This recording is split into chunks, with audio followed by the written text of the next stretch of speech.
نحمدہ و نصلی علی رسولہ الکریم اما بعد۔ میرے دوستو، کیا آپ کو پتہ ہے اللہ تبارک و تعالیٰ اپنے بندے سے کتنی محبت کرتے ہیں؟ اللہ تبارک و تعالیٰ اپنے بندے کے لیے کیسے فیصلے کرتے ہیں؟ میں آپ کو بتلاتا ہوں، توجہ سے میری بات کو سنیں۔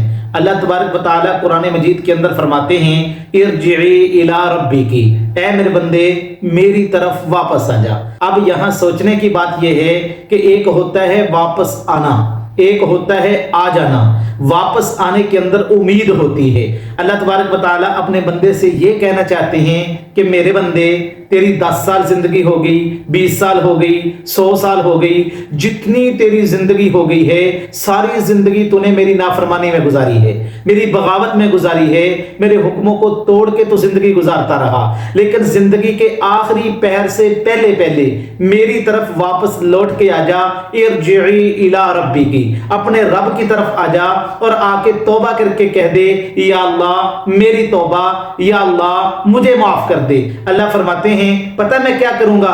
تلقیتہ من بعید، میں دور سے باہیں پھیلا کے تیرا انتظار کروں گا۔ اللہ تبارک و تعالیٰ اپنے بندے سے اتنی محبت کرتے ہیں۔ اللہ تبارک و تعالیٰ تو خود فرماتے ہیں، اللہ کہتے ہیں میرے بندے ما یفعل اللہ بعذابکم، تیرے رب کو کیا ضرورت ہے کہ اپنے بندوں کو عذاب دے؟ یعنی اللہ تبارک و تعالیٰ اپنے بندوں کو عذاب نہیں دینا چاہتے، اللہ تبارک و تعالیٰ اپنے بندوں کو جہنم میں نہیں ڈالنا چاہتے۔ میرے دوستو، اللہ تبارک و تعالیٰ اپنے بندوں کو سزا نہیں دینا چاہتے، اللہ تو اپنے بندوں کو نوازنا چاہتے ہیں۔ میرے دوستو، اللہ تو اپنے بندے کو انعامات دینا چاہتے ہیں۔ اللہ تو فرماتے ہیں ان تشکروا یرضہ لکم، میرے بندو تم میری نعمتوں کو استعمال کر کے ان کے اوپر میرا شکر ادا کیا کرو، میں تم سے راضی ہو جاؤں گا۔ اللہ کی قسم، اللہ کو راضی کرنا کوئی مشکل نہیں ہے۔ آج بندہ کہتا ہے میرا رب مجھ سے کیسے راضی ہوگا، میں اپنے رب کو کیسے راضی کروں گا؟ اللہ تو بہت آسان طریقے سے راضی ہوتے ہیں۔ میرے دوستو، اللہ تو یہ کہتے ہیں میرے بندے یہ جو نعمتیں تو استعمال کر رہا ہے صبح و شام، تو میری نعمتوں کو استعمال بھی کرتا ہے، میری نعمتوں کو پہنتا بھی ہے، میری نعمتوں میں زندگی گزارتا ہے۔ بس ایک کام کر لے، ان نعمتوں کو استعمال کرنے کے بعد میرا شکر ادا کیا کر، یرضہ لکم، میں تم سے راضی ہو جاؤں گا۔ اب کھانا تو ہر بندہ کھاتا ہے، اگر کھانا کھانے کے بعد بندہ یہ دعا پڑھ لے الحمدللہ الذی اطعمنا وسقانا وجعلنا مسلمین، یہ دعا کے اندر اللہ کا شکر بھی ہے۔ میرے دوستو، اللہ کی نعمتوں پر یہ بندہ اللہ کا شکرانہ ادا کر رہا ہے، اللہ تبارک و تعالیٰ اس دعا کی برکت سے اس بندے سے راضی ہو جائیں گے۔ اللہ تبارک و تعالیٰ فرماتے ہیں من جاء بالحسنۃ فلہ عشر امثالھا، میرے بندے ایک نیکی لائے گا نا، میں اس کے بدلے میں تجھے 10 نیکیاں عطا کروں گا۔ تو اللہ کے نبی علیہ السلام نے دعا کے لیے ہاتھ اٹھا لیے، فرمایا زدنی،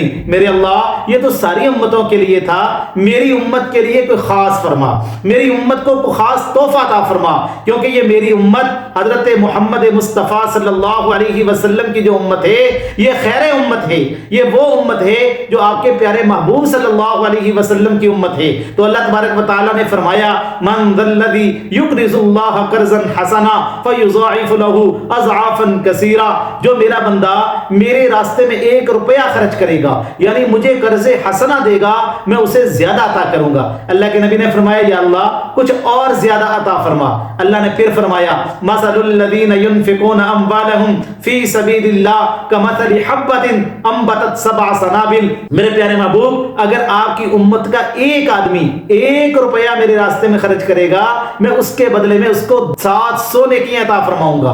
آپ اندازہ لگائیں، اللہ کے نبی نے فرمایا یا اللہ زدنی، اور زیادہ عطا فرما۔ اللہ تبارک و تعالیٰ نے فرمایا میرے محبوب اب حساب کتاب کو پھر چھوڑ دو، انما یوفی الصابرون اجرہم بغیر حساب، جو آپ کی امت کے صبر کرنے والے لوگ ہوں گے جن کے اوپر امتحانات آ جائیں، آزمائشیں آ جائیں، پریشانیاں آ جائیں اور وہ ان کے اوپر صبر کرتے ہوں گے، فرمایا ان کو اتنا دوں گا بغیر حساب کتاب کے، ان کو دوں گا اور ان کو راضی کر دوں گا۔ تو میرے دوستو، اللہ تبارک و تعالیٰ اپنے بندے کو یوں نوازتے ہیں۔ اب بندہ اپنے رب کے قریب ہونا تو چاہے، اللہ تو اپنے بندے کو اپنے قریب کرنا چاہتے ہیں۔ اگر کوئی بندہ یہ سوچتا ہے کہ میرا رب کیسے راضی ہوگا، تو اللہ کو راضی کرنا کوئی مشکل نہیں ہے، بس وہ آپ تمام کام چھوڑ دیں جن کاموں کے کرنے سے اللہ اور اللہ کے رسول ناراض ہوتے ہیں، سچے دل سے توبہ کر لیں، کہیں یا اللہ میری توبہ۔ اللہ فرماتے ہیں ان اللہ یحب التوابین التوابین ویحب المتطہرین، توبہ کرنے والوں کے ساتھ اللہ محبت فرماتے ہیں۔